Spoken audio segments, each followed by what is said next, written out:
Hello, everybody. Here I am. I'm real.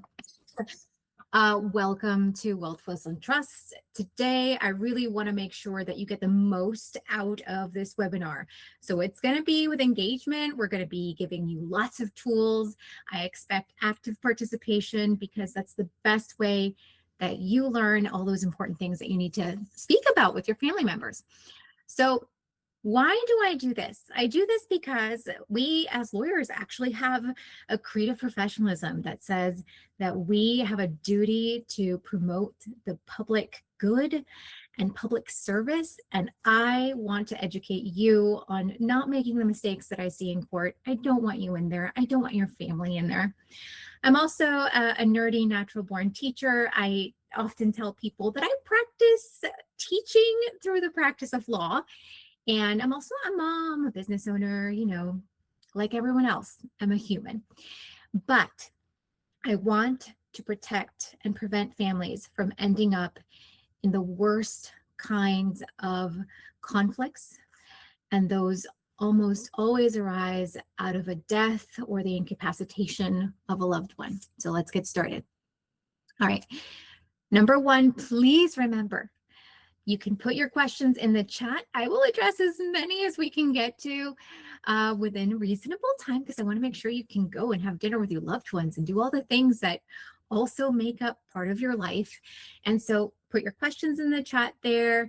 There's going to be QR codes for you to get those tools. So be ready. All right. I want to start out by asking a very simple question. Okay, a little request. Put a 1 in the chat if you think that you have a simple estate. Okay, just put a 1 in the chat if you think, when I have a simple, it can be addressed fairly quickly. I don't think that I'm a complicated case. So put a 1 in the chat if you think that's the case.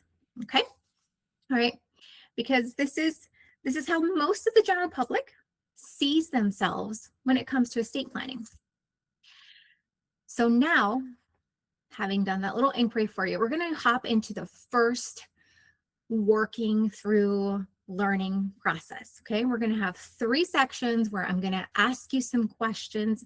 There's going to be a little sheet tool to access in the chat for you to put the answers to those questions in there. The confidential, only you get your copy of the answers. Nobody else can see it, but this is a great way to see where you might have some weaknesses in what you have right now. And I want you to understand, estate planning is for everyone, okay? For everyone. It doesn't matter if you're 20 years old. It doesn't matter if you're 79 years old. You need a plan in place because otherwise the estate's plan is going to be what guides you and your family, and it's never the best plan. All right, exercise 1. What if you couldn't speak for yourself tomorrow? And I ask this question, I want you to understand that I'm talking about incapacitation. Okay, incapacitation can happen because of a car accident. It's not just somebody with Alzheimer's or dementia. It can happen because you had a work injury. Incapacitation is ever present as a risk in our life. So do you know who would care for you if you were in a coma tomorrow? More importantly, are they the person that you would want to take care of you? I say this because oftentimes we have family members that want to raise their hand and get involved, and we don't want them to be participating in our life. Maybe they have completely opposite medical values. Maybe they haven't spoken to you in decades. Maybe they're just not good at handling finances, but you have your reasons for why you don't want them to get involved. And this could be your brother, your sister, a parent, people in our lives that happen to be our family members sometimes aren't the right fit. So that's number 1. And then would they know where your assets are? If it's a person that you want to participate, do they know what you have, right? Put a number 5 in the chat if you have told the person that you want to get involved everything about your finances, where you have everything, what financial institutions, what's the amounts. I have a feeling I'm going to get very few 5s in the chat or 1s in the chats or anything in the chat because the majority of us are very private. We're very private with our financials, but to our detriment okay, to our detriment. And then, do the people that you actually want to get involved know your needs? Do they know your allergies? Do they know your surgical history? Do they know your complications? That's really important to be taken care of if you're incapacitated. But more so, if there is nothing, nothing in place to legally allow them to act for you, how would they get the money to step up and be there for you? Okay. All right. So that's exercise number one. Is some food for thought for you so you have really important conversations. And just put a one in the chat if you think you know how many laws in Florida govern your incapacitation. Not many people know, but there are over 200 laws in the state of Florida that apply if you become incapacitated. So having somebody that knows what they're doing when they're planning with you is really important. All right, exercise number 2. For those of you that are parents or that are caregivers, the part of the sandwich generation where you have an elderly parent that you might be taking care of, or an incapacitated adult that you take care of. It's not just kids. What if something happened to you tonight, right? You're out and about, you went on a dinner date. Who watches your kids or your elderly parents when you're out and about? When you've got work duties, or like I said, you're out on dates, who does that? Because that person probably doesn't know who to call other than the police if they can't get a hold of you. And the police doesn't have an organized system for taking care of your children or taking care of adults. They'll call DCF, they'll get essentially your elderly parents placed in a facility, and your kids will be dropped into safe foster care for a period of unknown time. That's very scary for either a elderly person who's incapacitated or for your child, right? Where's mom and dad? So it's essential to put somebody in place that they know, they trust, they love, they're familiar with, so that they don't have the worst time of their lives when they can't get a hold of you. But if something happens to you in the long term, if you pass away or you become permanently incapacitated, did the people that you want involved in taking care of your elderly loved ones and taking care of your children, do they know your caregiving values? Do they know their routines? Do they know what calms them down? And more so, would they have any access to your finances to take care of your children? Or would they even know how to access the resources necessary to take care of your elderly loved ones? This is really important in life because of the following reason. There are 224 different laws that govern the care of children and elderly loved ones here in Florida. And if they have to navigate through those hundreds of laws at the worst possible moment without any guidance, without any authority, it makes it really hard to take care of the people that need to be taken care of. All right, exercise number 3. What would happen the day after you die? Okay, so number 1, who do you think would step up to handle things? Okay, and it could be somebody you really trust, wonderful. It could be somebody that you don't want involved, or that maybe is just after money. Do they know where your assets are? I ask this question because it often takes months and months for people that are going through the probate process to figure out everything that a person had. And these are frozen assets that they have to figure out how and how much and where are they. Do they know how to find your heirs? Sometimes people don't know that you have half siblings. Sometimes people don't know that your parent has passed away, that your child has passed away. Family doesn't always communicate with each other. So it's something that's a reality I want you to learn to discuss with your loved ones. And then again, would they have the money to hire a lawyer to open probate? Probate is costly. Okay. So the other aspect that I want you to understand is that if you have like a a notepad note, an email where you're like, I want this to happen this way, that has zero legal effect. Okay. Wishes mean nothing without being legally enforceable. And that's one of the problems that people end up dealing with when they try to go to LegalZoom, when they use ChatGPT or other AI to try to draft something. It doesn't work very well. Okay. And finally, as a little tidbit for you, do you know how many statutes govern your death here in the state of Florida? Not many people know. Over 345 different statutes, and they all have their subparts, govern death here in the state of Florida. So I hope these tools begin to help give you the understanding about the types of conversations you should be having with your loved ones, the ones that you trust, and also start identifying who are the people that you probably wouldn't want involved. All right. Gaps in planning. Leave your family here. I know, because part of my practice is litigating probate. I'm one of the few attorneys in the area that takes contested probate proceedings. People don't like dealing with contested probate. Attorneys often prefer, is it uncontested? Okay, I'll handle it. Is it summary admin? Okay, I'll handle it. But very few, there's a very narrow group that will handle contested proceedings. And contested proceedings are costly, they're time consuming. Everybody ends up frustrated with one or more of their loved ones. It's not fun. It's not fair. It's not fair to you as a person if you're incapacitated. It's not fair to your loved ones. And there aren't many judges around to help deal with these things.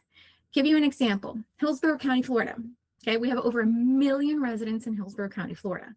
We only have four probate judges to deal with all of the people that pass away in Hillsborough County. Okay.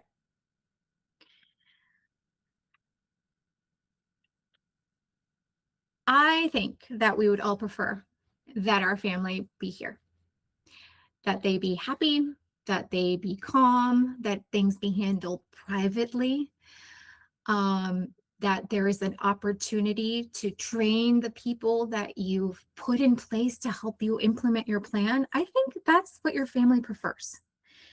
And really, you need this kind of support. Your family needs this kind of support because, again, there are over 659 total statutes and 754 pages of rules of procedure. Yeah, just procedural rules that I call over 1,400 opportunities for mistakes, for conflict, and for loss.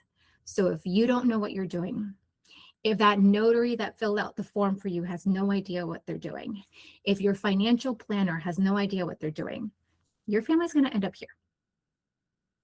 But that's not what you want. That's not what anybody wants.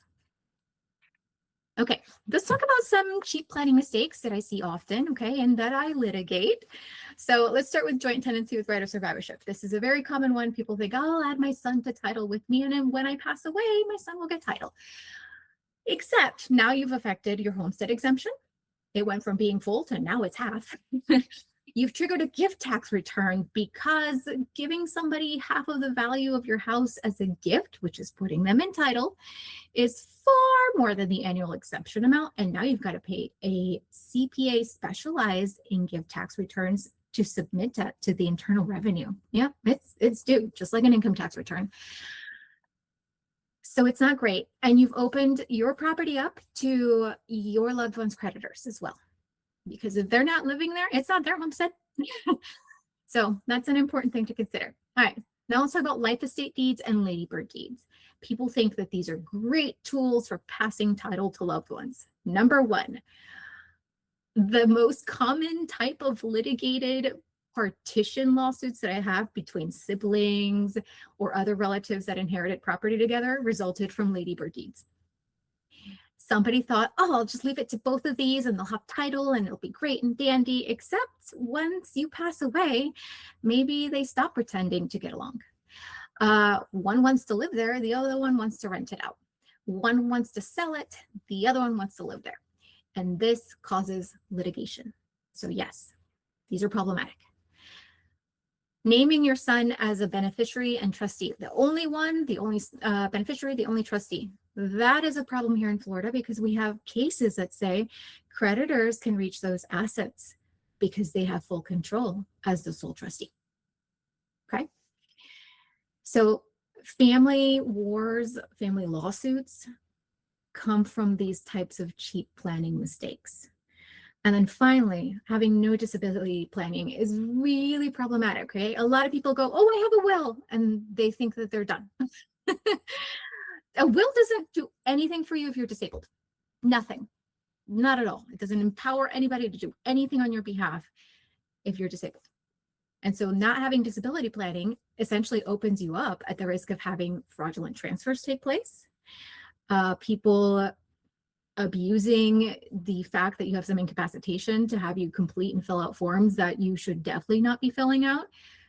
And yes, I've also had to litigate those too. And it's not fun, although it's pleasant on my side to hear a judge putting people in place who definitely did horrible things. That doesn't easily bring back the tens of thousands of dollars that they took using those fraudulent documents. So the reality is that although we would all love to have a DeLorean, I don't know about you, but I love Back to the Future, the trilogy. It's one of my faves. But you can't go back in time to fix these messes. The only time that you have is now to get it done correctly, to get it done with legal counsel. You can't fix this after you're gone. There's no, I'll take care of it as a ghost. There's no weekend at Bernie's for it, okay? So because we can't go back in time and change things, we need to address them now. So what's the state's plan for you? Okay, the state's plan requires you to give money to the government. And why do I say that? Because you have to pay for the court fee, the clerk fee, the publication fee, all of these other not so fun expenses. And why? Because your loved one left no tools or resources to be taken care of during incapacitation. Your loved one left a will in place or nothing in place, which forces doing probate administration. I want to be very clear. A will forces you to go into probate, okay? A will is worthless without being approved through a court order in probate proceedings. So these involuntary taxes aren't so fun. The other aspect of it is probate is so expensive for so many families here in the state of Florida that they end up losing the asset. It ends up going to the state. It's called escheating to the state. We have that Department of Unclaimed Funds. Every state in the country has a Department of Unclaimed Funds. 70 billion in assets nationwide lost because people can't do probate administration. About 2 billion in Florida alone. That's sad. I don't want your property, your assets to end up going to the state government. Why? Why do we have to pay that involuntary tax? Okay, so I have another tool for you. It's called the legacy leak test. And the reason why we came up with this tool is because it's very simple. It's 15 questions. It's essentially just yes or no to see how many holes you have. Because identifying where you have gaps, again, helps you have better conversations, helps you understand what kind of planning you need, helps you understand who should be there in place of you when you can't make decisions. It's key, okay?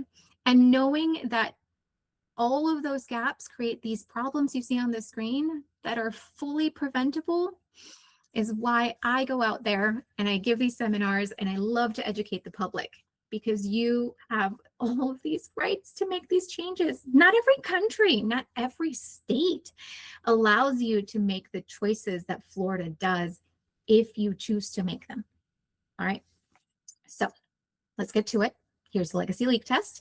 I believe my team has put a link in the chat for it. Very easy, okay? You get instant results. It lets you know where your weaknesses are. You can also potentially qualify for a confidential session with me. They're called legacy planning sessions.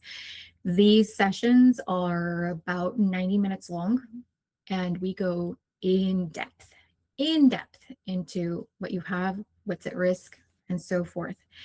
But you might not qualify to work with us, and that's okay. We want you to get the right legal counsel for whatever it is that you need. Okay.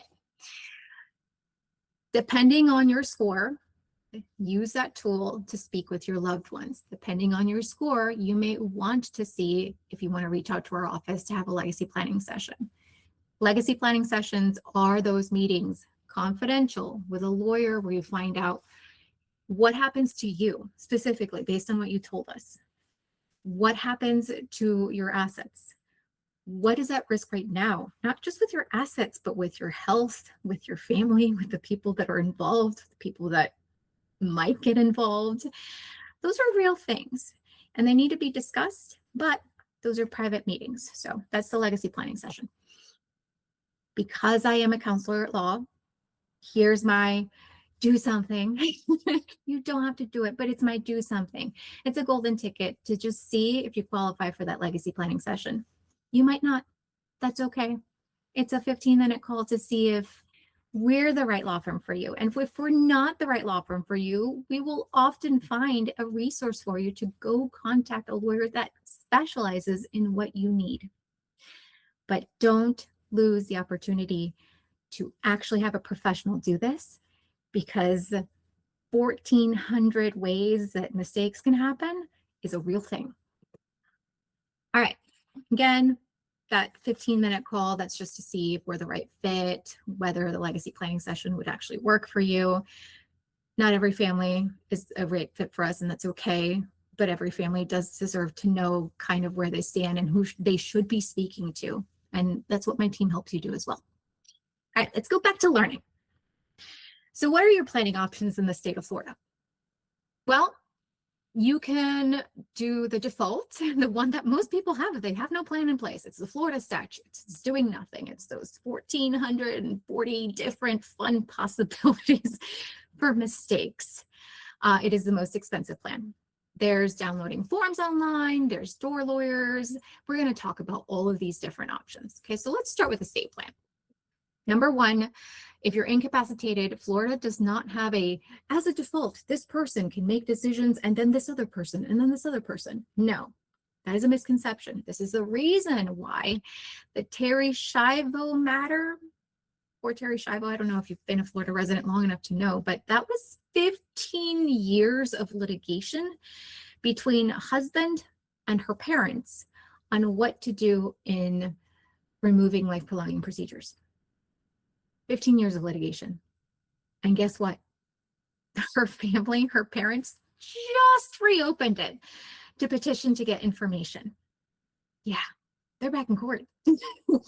This is why we don't want to deal with the state's plan, okay? You don't want to leave people in such chaos and confusion that all they want to do is fight with each other, because the only people that win are litigation lawyers, okay? And what I charge for litigating probate issues is far, far, far more than what I charge for planning, because litigation involves handling so much conflict. All right, so incapacitation, not great. There are several different people that have to get involved that are experts. 3 alone to just determine the level of incapacitation, plus your lawyer, plus the lawyer for the person that's potentially incapacitated. Just opening it up could be as expensive as $35,000. I know this because one of my clients had to deal with that. And it wasn't my fee, it was somebody else's fee. And then, maintaining this, because if you have to open it up in court, you are obligated to maintain it annually, will cost you another set of tens of thousands of dollars. So the other aspect about court, and this is whether you're in guardianship court, this is whether you're in probate court or any other kind of litigation, judges get rotated. And you may have had a wonderful judge that understood the situation and the needs of your loved one or yourself, and now you get a new one that has no idea what's going on. You have to re-educate them, which means more legal fees, more time wasted. They might think very differently than the prior opinion, and it just kind of throws plans awry, okay? So that's one of the realities of the court system. That's the reason why we want to keep people out of court. As mentioned, this is a reality, okay? I had clients who had an adult daughter. She had some mental health issues, and that's okay. It's just like any other organ. Our kidneys can fail us, our lungs can fail us, our heart can fail us, our brain can fail us. But they couldn't find her. And because they couldn't find their child, they had to go to guardianship because this is an adult. They had to establish that their adult child was incapacitated. It took them 6 months just to get it set up. 35 grand in legal fees just for the setup. And then they let me know that the first year of administration cost them an extra $20,000. Okay, so don't ignore the fact that court is very expensive, that your loved ones can have mental health issues as an incapacitation, that young adults also need support, and that when your child turns 18, if you have minor kids, you no longer have the authority to do anything for them without court proceedings unless they plan as well. All right, so what happens when you die? Probate, the state plan. So probate is required if you have any assets that are titled in your name. It doesn't matter if there's a will or no will. Like I said, a will has to be probated, passed through court. It's very slow. It's very expensive. I'm going to give you an example of why it's slow. Simple quote case. It was a uncle left everything to his nephew. Nephew was acting as a personal representative, but nephew had to file the last income tax return for his uncle. And until the IRS gave the money for what was overpaid by his uncle, we couldn't close that estate. The IRS took their sweet little time. It was like 18 months for a simple plan. Okay, so going through court is never fast. The legal fees aspect is also something I want you to consider. If your family ends up having to pay an attorney hourly and they can somehow afford it, easily 6% of the value of the estate is going to be charged as legal fees. To give you an idea, that's, you've got a $600,000 estate, right? You're talking 36 grand. It's a lot. It's a lot. And there's also no creditor protection. Creditors come first. Creditors are the first people that anybody appointed as a person representative or executor have a duty to in probate. Probate also has something that we call the bond. You will also see it in guardianship, but it's more painful in probate. And the bond is what the court says, well, here are these assets. I'm appointing somebody that I don't know as a judge personally, right, to take care of these assets. I don't want them to run off with these assets because they have a duty to creditors and then eventually to heirs or beneficiaries under a will. And because I don't want them to run off, they need to put some skin in the game. They need to pay a bond. And bonds are so much more than you think. I'll give you a couple of examples. I have one estate where it's about $800,000 is the total value of the assets. The daughter is the one that was appointed for her deceased father, and it was about $125,000 bond. I have another one where every single sibling was in agreement. For mom's estate, we're gonna have our sister do it. She's great. About $1 million estate, and on this one, the bond was $275,000. Yeah, it is not cheap to have to go through probate. And judges do not care that a will says, please, no bond shall be posted. That is just a request. It's a plea. Judges have full discretion under Florida law to make somebody pay a bond. Okay. I want to give you a little bit of an idea regarding probate too. Does everybody know who the artist Prince is? The formerly known as Prince, and then he had that symbol and all the weird stuff. And of course, he passed away. He didn't have an estate plan. Okay, his estate was valued at around $150-something million. And it has taken 6 years. It took 6 years to get that thing probated because he didn't have a plan in place. $80 million of it went to taxes and legal fees.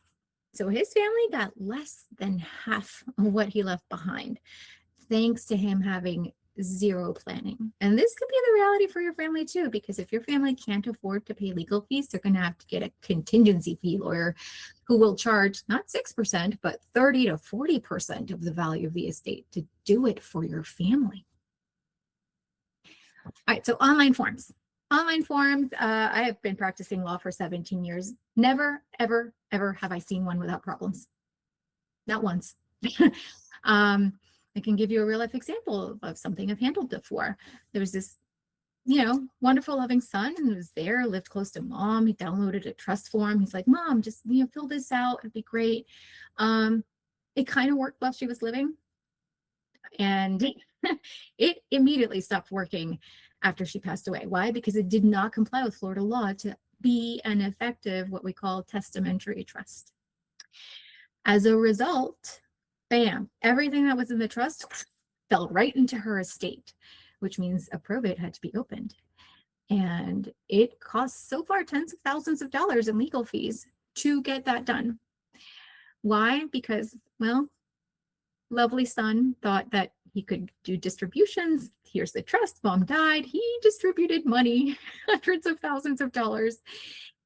And the poor person representative had to get it all back from all of these people that wrongfully received these distributions. And they have an obligation to give it back. There are penalties involved, but sometimes people don't care. Sometimes they get a lawyer, and those legal fees add up. Door lawyers. Okay, let's talk about door lawyers. It's a term we use in the legal industry. It means the type of law firm that will take anything that walks through the door. Personal injury, real estate, some business thing, your traffic ticket, probate, and a couple of little divorce things here, estate planning, anything that walks through the door. Yeah, they do all these things poorly because they have no depth in the subject.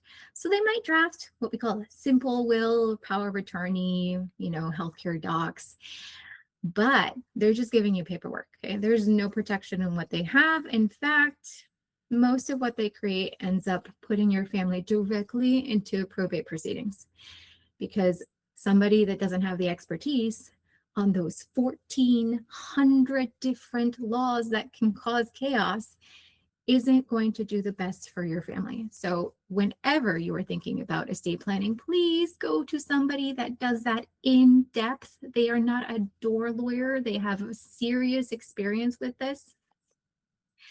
All right. The next type of way that you can get help with an estate plan is high volume firms. High volume firms, they focus on the simple, what they call simple, right? Simple will, simple financial powers, medical powers, maybe a couple of deeds. That's what they'll produce for you. Okay. But because they are focused on volume, they do not have the time. They don't. Their bosses require them to have this many files per week. So they can't sit down with you to talk about, are the people being appointed the right people? They have no idea about your family dynamics or vulnerabilities. They do not know about taxes. Okay. These people are not specialized in tax law. They're just planning for the basics. They're not going to address issues with blended families, which over half of the country is blended families, or special needs, or business succession. They absolutely do not help you fund whatever is created, meaning actually like retitling things, tying it, connecting it on the back end so that you have a functioning plan. Nothing.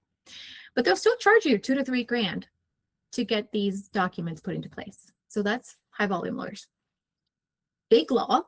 Big law is, the Tredum Kenker, those big firms that you see in downtown Tampa. And big law can do a phenomenal job with your estate plan, but they will also charge phenomenal fees.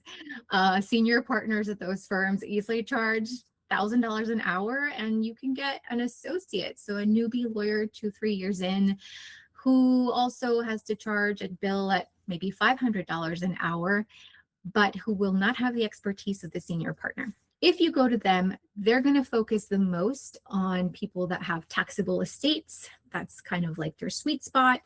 You can go to them if you don't have a taxable estate. They'll assign an associate to you, and they won't have enough experience to understand those landmines. Okay, so that's the problem with big law. Very expensive, high priority over estates where it's not the majority of people. 1 out of 1,000 people are affected by the estate tax. Okay. So 1 out of 1,000 people is a perfect client for them. And then we have what we do. I used to do estate planning like let's call it volume firm, because my boss would require it of us. Somebody's come in, here's what you do, here's what you fill out, give them that form. I stopped doing it that way 6 years ago because it was not helpful. It wasn't actually doing anything for families. People would go, they'd take it, they'd put it in a safe. Who can access your legal documents to help them out if they're in a safe? So we changed things around and made it so that we're there supporting and educating the family for 3 years. Why 3 years? Because you need the practice. This isn't something you and your family do on an everyday thing. Knowing and learning how to retitle things, knowing and learning how to connect things on the back end, knowing when to update a plan, those things come from practice, like everything else that needs to be done well. So that's why we do 3-year plans. But we are extremely thorough, okay? I have multiple meetings with my clients for design. Those meetings can be an hour and a half, 2 hours long. I want to really understand what my client needs, and I want them to understand what we're creating for them. That's why we don't even let them sign anything without review meetings. Yeah, those are separate and distinct. And that's very important to me because I go to different bar association luncheons. We have a lot in Tampa. And sometimes at these luncheons, I hear attorneys whine and complain that they had to explain the estate planning documents to their client. And it leaves me flabbergasted. Why would you not want your clients to understand what you created for them? Right? So our system is different because of that reason. I wanted something that actually helped families. And part of our system uses AAA, the Youth AAA system. It's a little bit of an homage to what saved my butt a lot in college when my car would run out of gas or my tire popped back in the days when I wasn't as organized as I am today. But the system is about updates.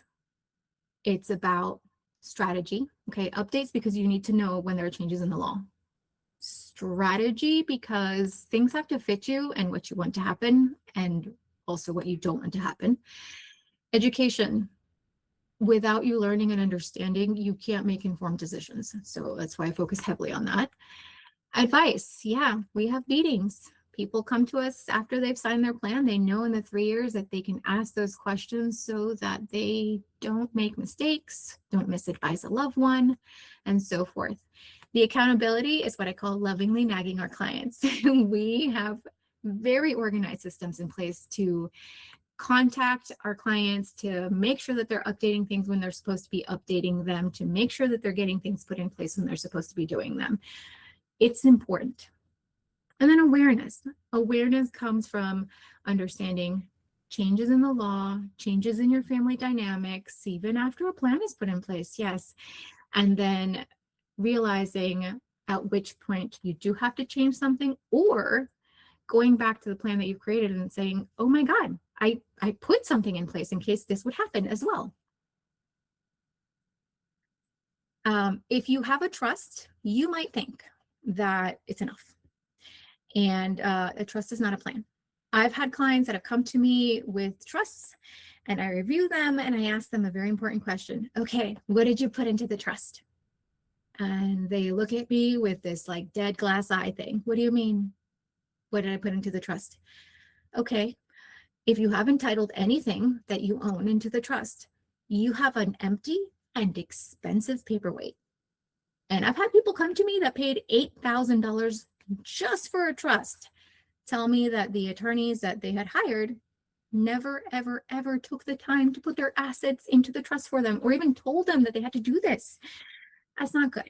So a lack of funding is a big error in trusts. I've seen mistakes where attorneys have done bad math in calculating payout distributions, and many, many attorneys dislike math. I love math. I taught college physics and college algebra even still as a practicing lawyer early on, okay? I'm a big math nerd. That's why I got my tax LLM. And so those things are really key, especially for people that want to kind of make sure that investments work long-term for their kids or their loved ones. They also get no training in most places, okay? Your loved ones have no idea how to implement these tools. This isn't second nature for them. And so how do they know what to do? We have training videos that we give our clients. We have training videos in English. We have training videos in Spanish, so that the people that they want to actually act for them know what to do, know what questions to ask. And then, of course, if you downloaded something online or made Claude create trust for you, hallucinations, and they're very easily challenged, because if you have no counsel and there's any mistake and it has to be litigated, it's a lot more likely to get undone than if it was something done with legal counsel and plenty of conversations and consultations involved. Estate plans are expensive, as we know, right? Your kids can end up in the wrong place. You end up paying a lot more in court. It's much more expensive to clean up the mess. Heck, I do other types of litigation adjacent relating to real property, because real property gets litigated a lot in probate. And when they didn't do it right, sometimes it can cost 10 times more than had they just done it correctly from the very beginning. And we have the saying in Spanish, cheap is expensive, lo barato sale caro, and it's real. It's real. Your estate planning attorney should also understand taxes, not because you might have a estate subject to the estate tax, and you might if you have relatives who are abroad, but because income tax issues do not disappear. They affect nearly every estate. And if you're somebody that's appointed as a person representative, if you're somebody that's appointed as a trustee, you now have personal liability for those tax returns being completed and being completed correctly. Yeah, the Internal Revenue Code puts that liability on you. Our legacy planning session is 90 minutes. We review assets. I review risk factors, what assets are potentially at risk of creditors right now, which ones are protected, family dynamics, what gaps are there, and we give you clarity on what you can do next. Okay, but remember, this is an attorney-client confidential meeting. Okay, we do not discuss what goes on in those meetings outside of that. And that's very important, because you need to be comfortable discussing difficult situations, difficult family dynamics with somebody that's going to advise you on what you should do. Here's the golden ticket again. Tonight, you can do it. Just a 15-minute phone call. There's no charge for the phone call, to see if we're a right fit for you, to maybe get some information on some other firm that might be able to best assist your needs or your parents' needs, or a special needs child. It's really important that you get some guidance, whether it's us or another firm that specializes in these things. Okay, so there's a little link for you. And then I want to ask again, put a 1 in the chat if you still think that you have a simple estate.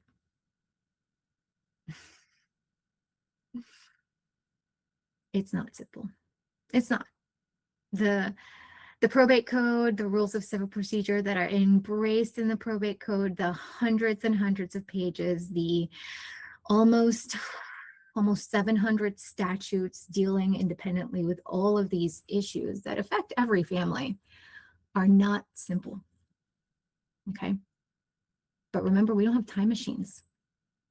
So it's on you as the provider, as the protector of yourself and your family, to do something when you still can, when you still have the capacity to do it, because you can't do anything from the grave. You can't do anything once you're incapacitated.